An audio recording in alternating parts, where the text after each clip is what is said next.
Hello, my name is Akhilesh Lashtakia. I am the Evan University Professor of Engineering Science and Mechanics at the Pennsylvania State University. I'm so very glad to speak to high school students about a subject very dear to my heart and absolutely critical to all of them. My thanks to Ms. Prakash and the TEDx team at Sunbeam School. I received a Bachelor of Technology degree from the Indian Institute of Technology BHU in 1979 and a Doctor of Science degree from the same institution in 2006. So I know Varanasi quite well. Now, my mother was born in 1936 in the foothills of the Himalayas, somewhere here.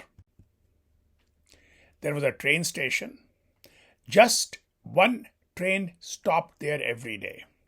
There were only 3 houses, one of which my mother's family lived in.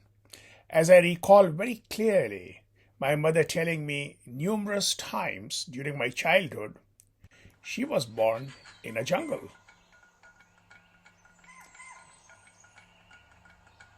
There were birds, deer, tigers, pythons, cobras. Just one train stopped at the station every day. That was about 85 years ago.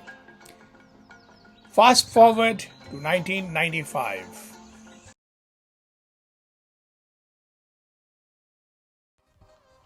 I traveled in a Eurostar Express train from London to Brussels. The train travels about 22 miles under the English Channel. Here is a cruise ship that my wife and I spent a week on in 2016. It is the size of a small town in Uttar Pradesh. A few years ago, I flew from New Delhi to Frankfurt in an A380 Airbus. On the upper deck, amazingly, all of these exemplify science and technology from the pre-1990 era.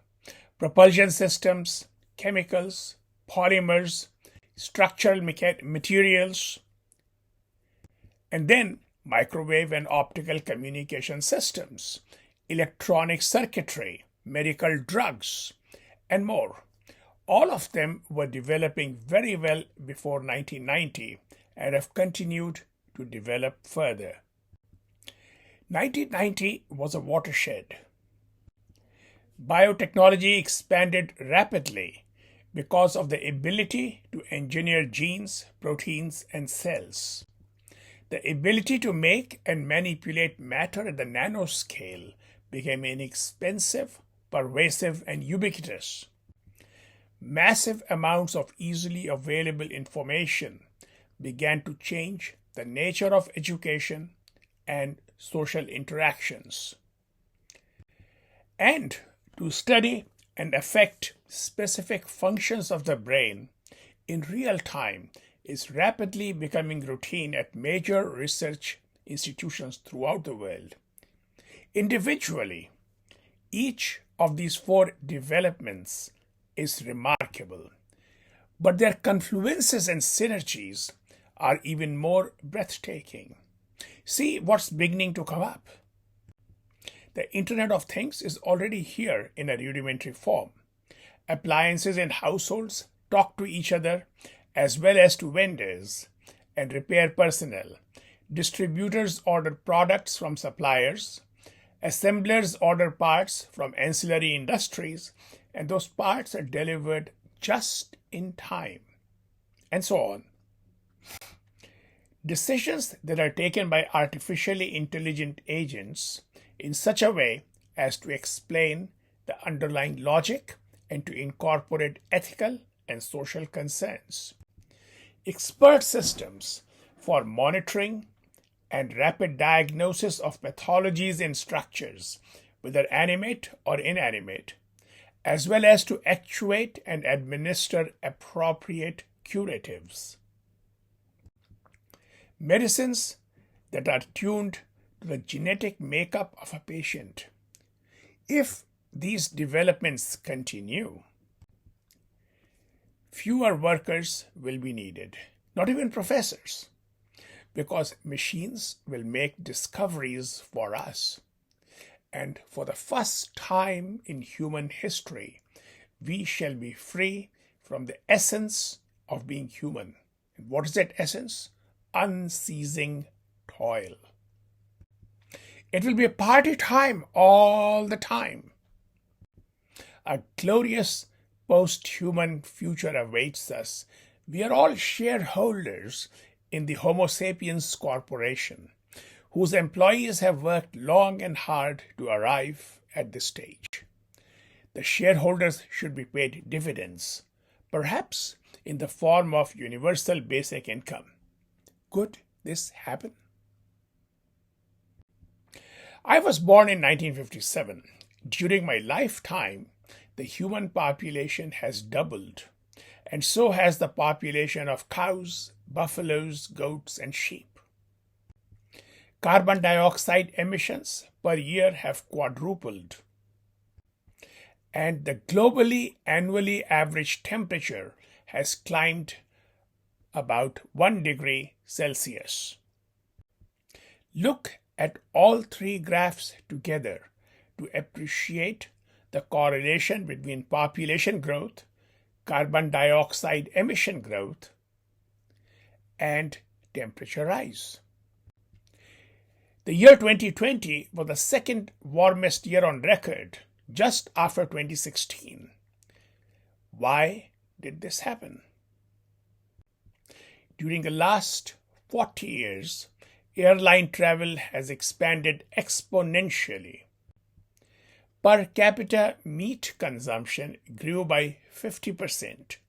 That too while the human population doubled. And our energy consumption also doubled. Guess what happened as a result? Dead zones in the oceans expanded like crazy. All the blue regions that you see are open ocean dead zones. And all the yellow ochre regions that you see are coastal dead zones. Do you know what happens when oxygen is depleted from the oceans? This happens. Marine species are exterminated. Every indicator that scientists use points to the ruinous effects on the environment of our ever-increasing industrial production. These indicators include the thinning of ice sheets, the warming of oceans, and vast forest fires in California, Brazil, Australia, Europe, and elsewhere. We know the past, especially the near past. We know the present. What will be the future? There are diverse predictions based on extrapolations of current trends. The most optimistic prediction is that humans will be wise enough to take immediate and sustained action this year itself. Temperature increase will in that case stabilize at about 2 degrees Celsius for the next 250 years. The worst prediction is there will be a rise of 4.5 degrees Celsius by the year 2100, 10 degrees Celsius by 2200, and 14 degrees Celsius by 2300. Almost all life forms on this planet will be fried long before then. The future will be posthumous. So what will our future in about 80 years be from now? Some of you could live to be 100 or even more. Will our future be post-human or posthumous? Our future lies in your hands. The future of other life forms lies in your hands. We have choices to make. One thing I'm sure about, business cannot be as usual for the next several decades. We have to focus on sustainability. Sustainability is the simultaneous pursuit of human health and happiness, environmental quality, and economic well-being for current and future generations. In other words, sustainability embraces health, happiness, and environmental quality, not only for today, but also for the future. That requires every one of us to become eco-responsible by taking personal responsibility to mold our diverse activities towards sustainability. Much is known by scientists and engineers today about certain critical issues. Cities are population concentrators. If a city is a sprawl, it causes deforestation, destruction of wetlands, development of massive heat islands. If a city is compact, it can reduce energy consumption, it can reduce transportation infrastructure, and it can reduce effluent release. Energy generation currently produces 40% of greenhouse gas emissions and depletes natural resources. Food production, especially meat production, as well as food processing industries release both carbon dioxide and methane into the atmosphere. Biomass can sequester significant amount of greenhouse gases. Thus, appropriate land use involving reforestation and wetland restoration is going to help greatly. All engineering is the transformation of energy into materials and vice versa. The production of materials for diverse products creates ecosystem spoliation on land, in air, and in water. The use of these products generally requires the consumption of energy and release of pollutants. The disposal of these products is hugely wasteful. Marine ecosystems are both relocating and declining in extent in response to changes in temperature profiles. Species consumed by human beings have declined rapidly due to overfishing. Fertilizers and microplastics are being dumped by the hundreds of tons every day into our oceans. Oceans no longer have the capacity to absorb what can only be described as human shit. Transportation produces about 14% of all emissions. There is an urgent need to eliminate emissions, both by using different fuels and by restricting travel distances and frequencies. Finally, lack of gender equity means that we are not using all the available brain capacity that humankind collectively has. So here are a few take-home messages for you to take with you when you go to the university that you will attend in due course of time. The first set of these take-home messages are about energy production. The only form of energy generated and distributed must be electricity, and it should be generated using low pollution sources such as solar, wind, geothermal, and tidal. Nuclear energy can be a transition solution. What is needed is that electricity be converted into other forms of fuel close to the point of use. These other fuels include, for example, hydrogen.